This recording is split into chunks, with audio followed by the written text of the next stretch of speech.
Very good morning everyone. अब आप देख सकते हैं कि एक्चुअल में यूजीसी ने अपना एरा भी मतलब एक बड़ा कर दिया है और रिसर्च से तो ऑल ऑफ मोस्ट काफ़ी सारे क्वेश्चन ऐसे देखने को मिलते हैं ना। बच्चे रिसर्च आने के बाद भी एक्चुअल में ना कंफ्यूज क्रिएट करते हैं। ठीक है, आज मैं जैसा आपके सामने एक टॉपिक कंप्लीट क्लियर कराना चाहती हूँ, जैसे पेपर 1 में ज़्यादातर क्वेश्चन पूछे जा रहे हैं, चाहे टॉपिक में कैसे भी उसको मैनिपुलेट करेगा वो। ठीक है, लेकिन क्वेश्चन हमें बार बार देखने को मिल रहा है। अगर मैं बात करूँ, टॉपिक है आज का हमारा वैलिडिटी। नाम से पता चल रहा होगा ना कि एक्चुअल में वैलिडिटी क्या है।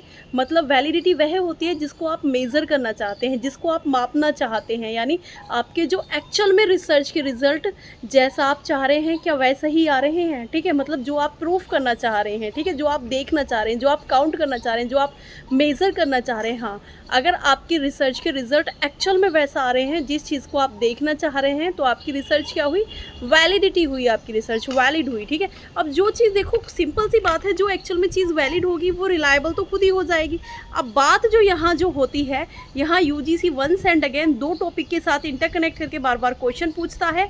अगर मैं बात करूँ, फर्स्ट जो होता है आपका इंटरनल वैलिडिटी और सेकेंड पॉइंट जो होता है एक्चुअल में आपका एक्सटर्नल वैलिडिटी। वहाँ से हमें देखने के लिए काफ़ी बार क्वेश्चन भी मिला है। क्वेश्चन मिलने के साथ साथ हमने सबसे पहले क्या चीज़ देखा है, जैसे फॉर ऑफ एग्जाम्पल कुछ खतरों से क्वेश्चन आता है। ठीक है, अगर कुछ खतरों से क्वेश्चन आ रहा है तो बच्चे ना पता है वहाँ पर कंफ्यूज क्रिएट करते हैं। फॉर ऑफ एग्जाम्पल आ गया पॉपुलेशंस या फिर आ गया आपका इकोलॉजिकल। ठीक है, तो वहाँ कंफ्यूज हो जाएंगे कि पता नहीं चलेगा कि एक्चुअल में ये इंटरनल है या फिर आपका एक्सटर्नल वैलिडिटी के लिए बात कर रहा है। ठीक है, अब मैं यहाँ से कंप्लीट वो टॉपिक उठाऊंगी जहाँ से एक्चुअल में यूजीसी पेपर 1 में क्वेश्चन पूछ रहा है।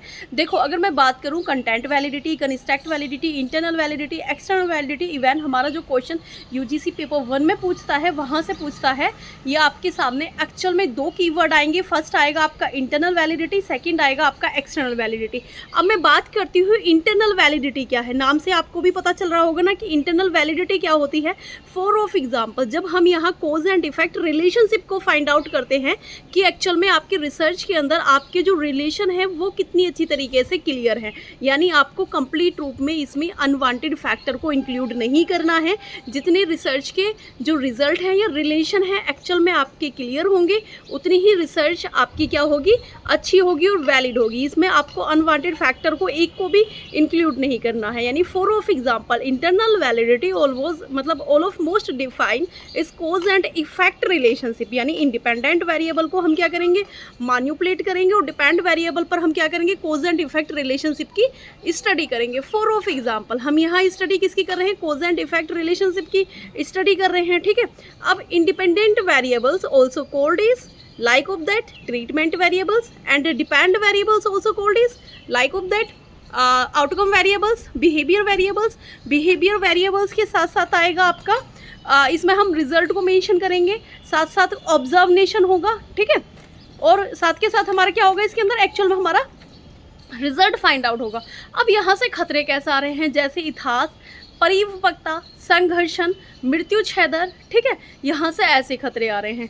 अब ये रही आपकी इंटरनल वैलिडिटी कंप्लीट रूप से क्लियर। मतलब इंटरनल वैलिडिटी वो वैलिडिटी होती है जो एक्चुअल में हमारे कोज एंड इफेक्ट रिलेशनशिप को फाइंड आउट करती है और हमें अनवांटेड फैक्टर इसके अंदर नहीं चाहिए, हम अनवांटेड फैक्टर एक को भी इंक्लूड नहीं करेंगे। ठीक है, तो सीधा सिंपल ऑप्शन है इंटरनल वैलिडिटी। बहुत आराम से आपको क्लियर करना है कि इंटरनल वैलिडिटी वो होती है जिसमें हम कोज एंड इफेक्ट रिलेशनशिप को क्या करते हैं, स्टडी करके उसकी रिलेशनशिप को फाइंड आउट करते हैं कि हमारे एक्चुअल में रिलेशन कितने हैं, बहुत अच्छी तरीके से क्लियर है। अब बात करते हैं एक्सटर्नल वैलिडिटी। एक्सटर्नल वैलिडिटी से नाम से पता चल रहा है ना कि एक्चुअल में ये वो वैलिडिटी होती है जिस तरीके से हम अपनी रिसर्च के अंदर उसको एप्लीकेट करते हैं। फॉर ऑफ एग्जांपल मुझे एक स्टडी करने के लिए कहा गया है और मैंने वो स्टडी किस पे की है, डिस्ट्रिक्ट लेवल पे की है। ठीक है, क्या मैं उसको bowl of population overall India applied कर सकती हूँ। ठीक है, अगर मैंने उसको क्या किया, अप्लाई किया है, जनरेट किया है, तो वो मेरी क्या है, रिसर्च, वो एक्चुअल में रिसर्च के अंदर जो आएगी मेरी एक्सटर्नल वैलिडिटी आएगी। ठीक है, यानी जो मैं चीज़ को एप्लीकेट करती हूँ, जनरलाइजेशन करती हूँ, यानी किसी भी स्थिति में for of example applicate to other of the situation and population. तो एक्चुअल में यहाँ पर दो चीज़ हमारे सामने कॉमन आती हैं। वंस एंड अगेन अगर मैं यहाँ पे बात करूँ, पॉपुलेशन आएगा, सेकंड जो टर्म आपके सामने इंटैक्ट किया जाएगा इकोलॉजिकल आएगा। अब देखो यहाँ भी एक्चुअल में इसके 7 टाइप के खतरे होते हैं। फॉर ऑफ एग्जाम्पल आप पढ़े हैं ना सभी, फॉर हाउस थ्रोन इफेक्ट हम सभी पढ़े हैं ना।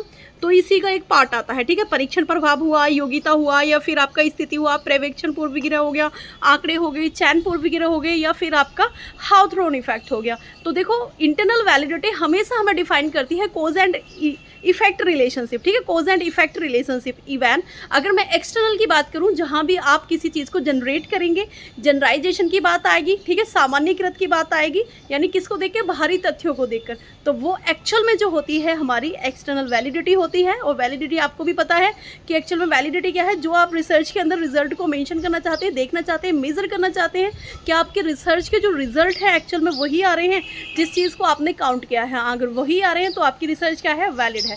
तो ऐसी ही शॉर्ट वीडियो के लिए, इन्फॉर्मेशन के लिए मेरे साथ बने रहें। जो एक्चुअल में बच्चे नए हैं वो चैनल को सब्सक्राइब करें। So thank you for everyone that was watching me, join me and enjoy this session. So bye bye, take care.